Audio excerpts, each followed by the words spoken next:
যে মেয়েটা তোমাকে ভালোবেসে নিজের বয়স বাড়িয়ে দিয়েছে, তোমার এটা বোঝা উচিত ছিল যে মেয়েটা তোমার জন্য সব করছে।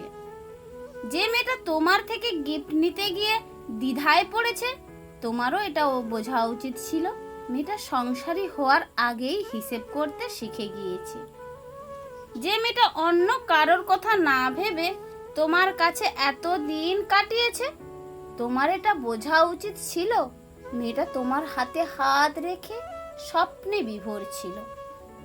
যে মেয়েটা তোমাকে রোমান্টিক কাপলের গল্প শোনাতো, তোমার এটা বোঝা উচিত ছিল তোমার কাছ থেকে মেয়েটা এমনটাই আশা করেছিল। যে মেয়েটা তোমার সব কথায় ভরসা পেত, তোমার বোঝা উচিত ছিল মেয়েটা তোমাকে বিশ্বাস করেছিল। তুমি মিথ্যে বলছো এটা জানার পরেও যে মেয়েটা তোমাকে কিছু বলেনি, তোমার এটা বোঝা উচিত ছিল মেয়েটা তোমায় লজ্জায় ফেলতে চায়নি। তুমি পাত্তা না দেওয়া সত্ত্বেও যে মেয়েটা বারবার তোমার কাছে আসতে চেয়েছিল, তোমার এটা বোঝা উচিত ছিল যে সে মেয়েটা তোমাকে হারাতে চায় না। থাকতে যাকে মূল্য দাওনি, হারিয়ে ফেলার পর তার জন্য কেঁদে কি লাভ? শুভ সকাল আমার সকল প্রিয় বন্ধুরা। পূর্ব মেদিনীপুর জেলার ছোট্ট একটি গ্রাম থেকে আমি মানসী। বন্ধুরা, তোমরা যে যেখান থেকেই আমার ভিডিওটা দেখছো, আশা করি তোমরা খুব ভালো আছো। ছোটদের ভালোবাসা, বড়দের আশীর্বাদ নিয়ে আমি আমার আজকের ভিডিওটা শুরু করলাম। আমার আরও একটি নতুন ব্লগে তোমাদের সকলকে স্বাগত এবং অনেক অনেক ভালোবাসা। বন্ধুরা দেখো, সকাল সকাল কিন্তু এই যে কাজ পার সব সেরে নিয়েছি, তোমাদের সামনে সবই দেখালাম। আর এখন দেখো আমি গাঁদা পাতাটা তুলে এনে আমি শরবতটা করে নিচ্ছি। তো ব্লগটি যদি ভালো লেগে থাকে তাহলে লাইক, কমেন্ট এবং সাবস্ক্রাইব করে পাশে থাকা অনুরোধ রইল।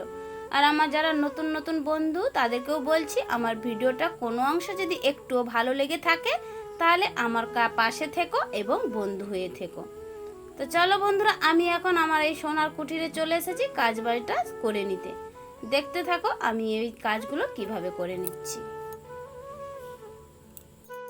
তো হ্যালো বন্ধুরা, এখন বাজে সকাল 7টা 15 আর আমি 7টা 15 সময় তোমাদের সঙ্গে চলে এসেছি। তার আগে কিন্তু কাজ বাড়িগুলো সেরে নিয়েছি আর তোমরা তো দেখতেই পেলে আমার এই কাজগুলো। তো এখন আমি শরবত খেয়ে বসে আছি, এখন একটু চান করতে যাব। তো চলো, দেখতে পাচ্ছ, দেখো এই যে বন্ধুরা, এইখানে না মাথাটা টাক পড়ে গিয়েছে, এই যে দেখতে পাচ্ছ, আর চুল না ভীষণ উঠছে আর দেখেও তো খুব খারাপ লাগছে। তো চলো চান করে আসি, চান করে এসে তোমাদের সঙ্গে আবার কথা বলছি।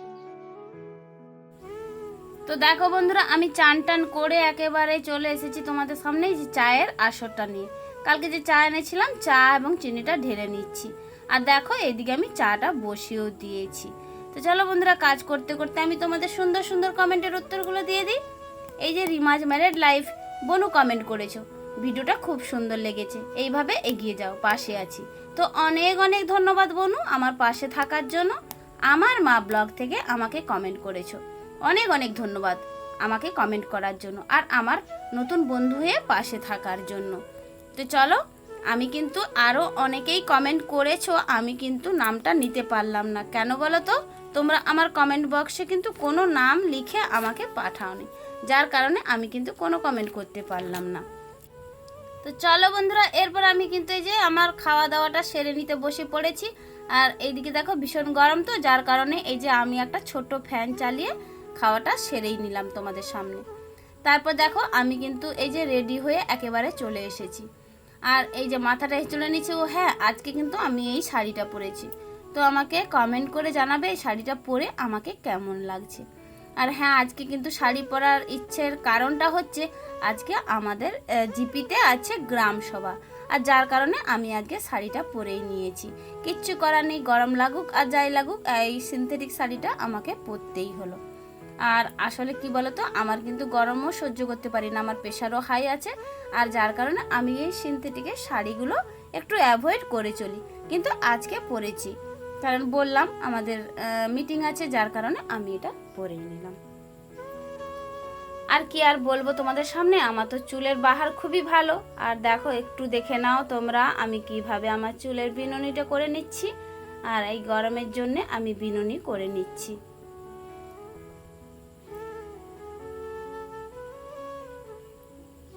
তারপর দেখো সিঁদুরটাও পরে নিচ্ছি। এই যে সিঁদুর পরে একেবারে রেডি হয়ে যাচ্ছি।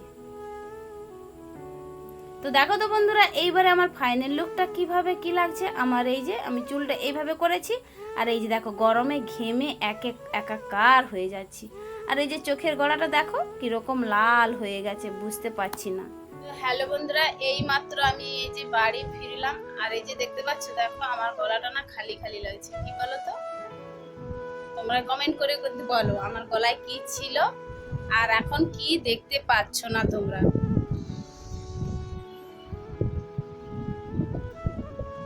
তোমরা কিন্তু আমার কমেন্ট বক্সে কমেন্ট করে জানাবে আমার গলাতে কি ছিল, তাহলে আমি বুঝবো যে তোমরা আমার বন্ধু হও। তো চলো বন্ধুরা, আজকে সারাদিন অনেক পরিশ্রম করে এই যে এক্ষুনি মাত্র বাড়ি ফিরলাম। আর কিছু ইচ্ছে করছে না গো কিছু করতে। আর যাই হোক, চা খেয়েছিলাম ঠিকই, একটু লিকা চা, আর এতবেলা একটু দুধ চা করে নিই। আর দুধ চা করে একটু খাই, তারপরে একটু ইমিউনিটি পাওয়ার আনি, তারপর তোমাদের সামনে আবার আসছি। চলো। তো দেখো বন্ধুরা, আমি কিন্তু এই যে আমতেল মাখা মুড়ি এবং চানাচুর দিয়ে নিয়ে গিয়েছিলাম, কিন্তু কি বলো তো, বিশ্বাস করো একটুও খাওয়ার সময় পাইনি। আর যেমনের টিফিন কৌটা আমি তেমনই নিয়ে বাড়ি ফেরত চলে এসেছি। আর বাড়িতে এসে দেখো আমি এই যে চা একটু করে নিয়েছি, তার সঙ্গে এই যে শুকনো মুড়ি দুগাল করে খেয়ে নিচ্ছি। আর বেশি কিন্তু খেতে পারিনি, কারণ রাতের আবার ভাত খাওয়ার আছে। আর এই যে দুগাল খেয়েই আমি কিন্তু মুড়িটা রেখেই দিয়েছিলাম। তো খেয়ে নিই, চলো একেবারে রাতের খাবারে চলে আসছি তোমাদের সামনে।